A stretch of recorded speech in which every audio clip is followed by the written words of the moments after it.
This is my second video after almost getting killed for whistleblowing. You can watch my first video for more information about my situation. A lot has happened since the last video was made. I finally made it to a place which should be safe for a while. I am staying in a nice cabin with snow-covered mountains and a bright warm fire in the fireplace. There are certain theories put forth by the flat earth community to explain certain things. Some are close, but many miss the mark in explaining how the global earth delusion is made. Over the next few weeks, I want to provide some of the inside evidence before something happens to me. This week, I want to go into a very non-technical discussion of satellites, what they are, and how they work in a flat earth model. Before I start, I want you to know that I have been in contact with both WikiLeaks and The Guardian newspaper concerning the release of absolute proof that I have managed to obtain. Both have expressed their great concern about leaking this information. Their experts are looking into the risk involved. I hope things work out, but we must remain aware that there are people on the inside of every industry that will do what they can to stop exposure of their world. This information is very dangerous for me because a lot of people will be exposed. One thing to consider is the economic impact that exposure to all of the deception will cause. I have considered this, and the exposure of the lies is more important than the short-term effects. As I said, I want to begin a discussion on satellites today. There are all sorts of explanations about satellites, which has been a thorn in the side of the flat earth community. Some people might suggest they are actually balloons similar to weather balloons, or aircraft, while some say they even exist and float around above the earth. Still others claim they do not exist at all and we really get all of our satellite signals from the ground. This is another one of those illusions that is in plain sight, and I am a bit surprised at the flat earth community because they are very good at discerning the truth, but this one, I don't believe anybody has quite figured out. Satellite uplink and downlink dishes are real. The uplink beams a signal toward the sky, and the downlink receives a signal, and that signal actually comes from the sky and not the ground. Any electronic technician can tell you why a dish would have to pick up a signal from the sky, due to the way they are made, and they have to be aligned to an exact location in the sky. So, if there are no satellites, where does the signal come from? A balloon? Everybody by now should know that balloons are pushed by the winds. Satellite antennas that are used for geostationary satellites do not move. Can you imagine what a nightmare it would be to make the illusion of satellites by putting up balloon after balloon to keep at least one in front of all of the satellite dishes? Since there are supposedly a lot of satellites in geostationary orbit, the nightmare would be even worse. Another problem is that balloons big enough to carry a transponder would be like large weather balloons, which can often be seen from the ground, especially when the sun is at a low angle in the sky and lights it up. All of these balloons would be seen by someone, and they would also have to come down somewhere. No, satellites are not balloons. Nor are they aircraft. Satellites are also not floating around over the flat plane. It is really quite simple. Engineers have been able to take advantage of some very unique properties of the dome which covers the Earth. If any of you watch science fiction shows like Star Trek, there are hints into all of these things that are hidden, just like in many movies.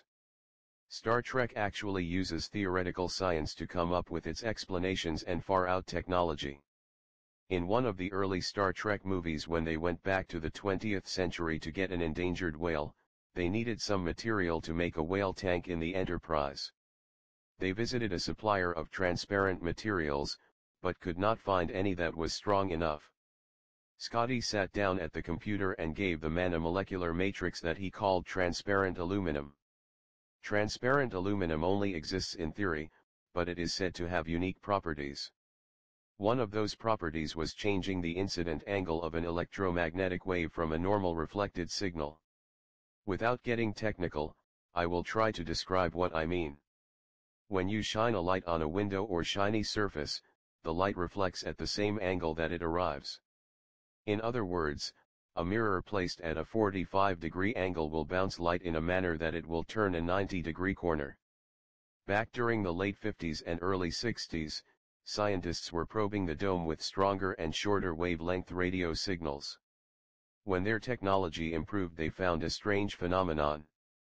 When a radio signal hit the dome, it did not reflect off at the same incidence angle. The radio signal somehow excited the molecules in the dome in such a way that it appeared to retransmit the signal back at the same angle of the radio wave from the ground. This was a revolution for two different groups of people, and those at the top had a brainstorm. They had just discovered a way to simulate satellites to keep their illusion going in the face of better technology, plus, this could actually be used to communicate very wide-band signals over far areas across the Earth. In order to understand why this is important, you have to know a bit about radio and communications. Radio signals are based on frequency, or cycles per second, which is called hertz. Radio signals on low frequencies such as AM broadcast can bounce through the ionosphere, but this is not reliable and changes during the time of day. Another big problem is that the lower the frequency, the less bandwidth it can carry. Digital video signals require a lot more bandwidth. The higher the frequency that is used for communication, the more bandwidth you can use. But, when you get up to microwave signals, which are billions of cycles per second, the signal will only go in a straight line and will not bounce off of the upper atmosphere. Let's go back and look at the dome. Because of the unique properties of what we engineers call coherent reflection, satellite dishes can uplink a signal to the dome and it will reflect back down along the same path. But a secondary signal also bounces off at the same incident angle. This allows bouncing it so that it can be picked up not only locally, but in other countries. But, there was a huge problem. Although radio signals were bouncing off of the dome, they were very weak due to the distances involved. I will provide you the exact dimensions of the dome in a later video. It is well understood and has been probed and measured. Another characteristic that was shown in the transparent aluminum model was related to its electrical charge and its excitability to enhance radio signals that it reflects by resonant molecular motion. If only a way to add a small electrical charge to the dome could be figured out, but this was obviously beyond their capabilities.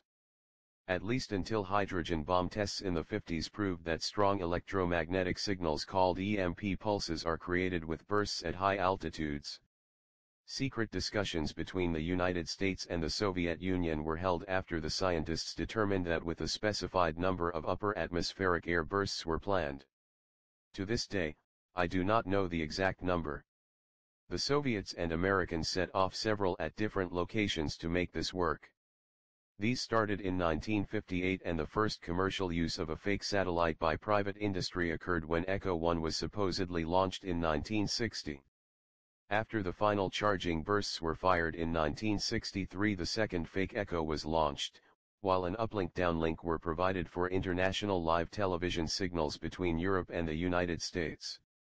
The atomic tests worked exactly as the engineers predicted, but there is a problem that has started. Although the charge lasts for years, even decades, it is beginning to drop.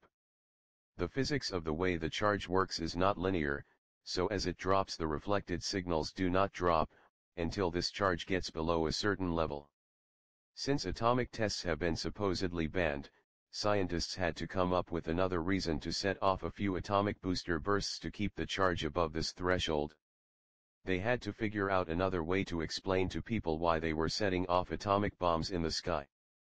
Along came a new idea: what if the Earth was threatened by something, and what better thing than an asteroid? Of course, both Russia and the United States could design and implement nuclear-tipped rockets to either destroy and nudge a large asteroid over. All of a sudden there are asteroids passing between us and the moon, making near misses. This is a planned programming of the population, so that when the time comes to set off a few more atomic bombs that can be seen from the ground, there will be no question what they are used for. Just like the global illusion.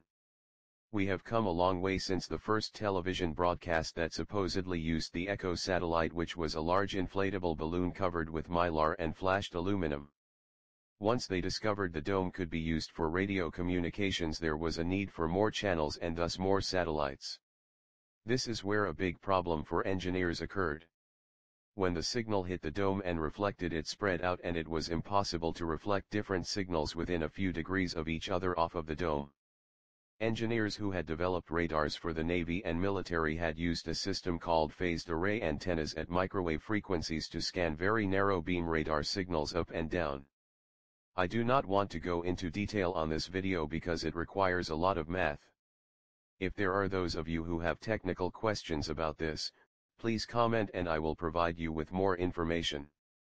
Suffice it to say that by using phased array antenna techniques they were able to send signals into the adjacent spots that are 180 degrees out of phase, which cancel the spreading effect. This allows the engineers to put more of the imaginary satellites up and also provide industry with a lot of bandwidth and communications.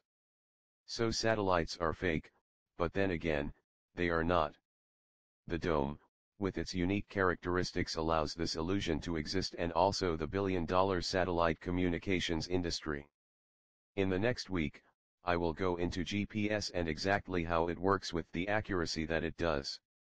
I will also go into some very top-secret uses of the dome to actually spy on other countries and thus creating the illusion of military spy satellites. Finally, I will cover microwave links on the Earth and explain why they actually do use Earth curvature when they design a path, but why this is an illusion that was built in to fool the average electronic engineer. I welcome questions, and if I don't know the answer, will try to contact someone who does.